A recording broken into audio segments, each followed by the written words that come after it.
Good evening, and welcome to Crazy X Files. On today's episode, it's a story about a woman that wanted love so bad she branded it on herself. We will call this one Tatted Love. Hi, my name is Marcus, and I used to think I had great instincts when it came to women. That belief changed the day I met Elise. We met at a music festival in Oregon. She was wild, magnetic, the kind of energy that makes you forget about all the boring parts of life. I was 2 months out of a long-term breakup, and she was the exact distraction I didn't know I was looking for. We hit it off immediately, spent the whole weekend together, dancing, talking, sneaking off into the woods like we were in a romance novel. She was intense, but I chalked it up to passion. On the last night of the festival, she leaned in and said, "Let's not end this. Come back to Portland with me." And like a complete idiot, I said yes. At first, it was amazing. We were practically inseparable.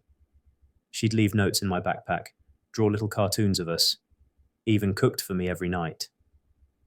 But then little things started to feel off, like how she never wanted me to leave the apartment without her. If I said I was meeting a friend, she'd mysteriously have a bad feeling and beg me to stay. She'd cry, or sometimes get really quiet and just stare at me like I'd betrayed her.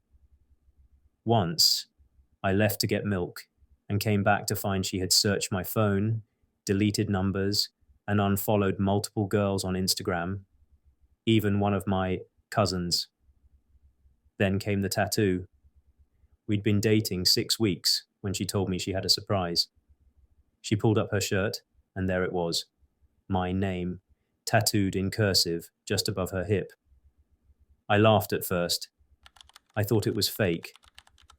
When I realized it was real, I felt like someone had poured ice water down my spine. I said, "Elise, why would you do that?"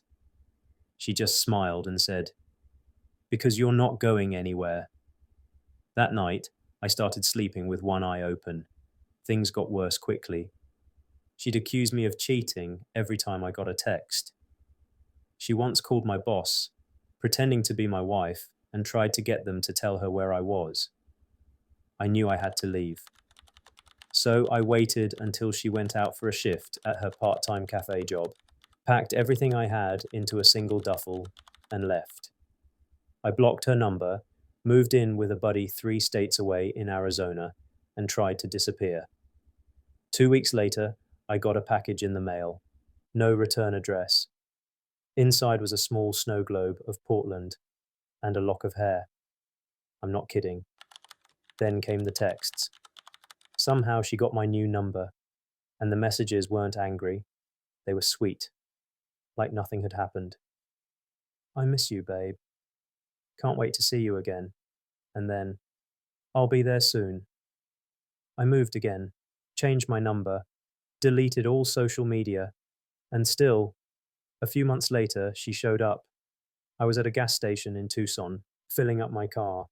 I looked up, and there she was, just standing by the air pump, watching me. We locked eyes. I froze. She waved. I didn't say a word. I jumped in my car and drove straight to the police station. Turns out she had followed my buddy on Venmo, pieced together a clue from a payment description, and used that to track me down. The restraining order took time, but eventually it stuck. She moved back to Oregon, or at least I think she did. I haven't heard from her in over a year. Still, I check my rearview mirror a lot more than I used to, and I'll never date anyone who talks about soulmates in the first week ever again. Marcus.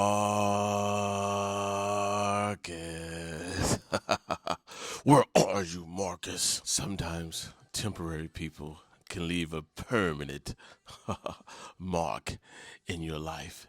If you have a story, maybe you can share it and you can become one of the crazy X Files.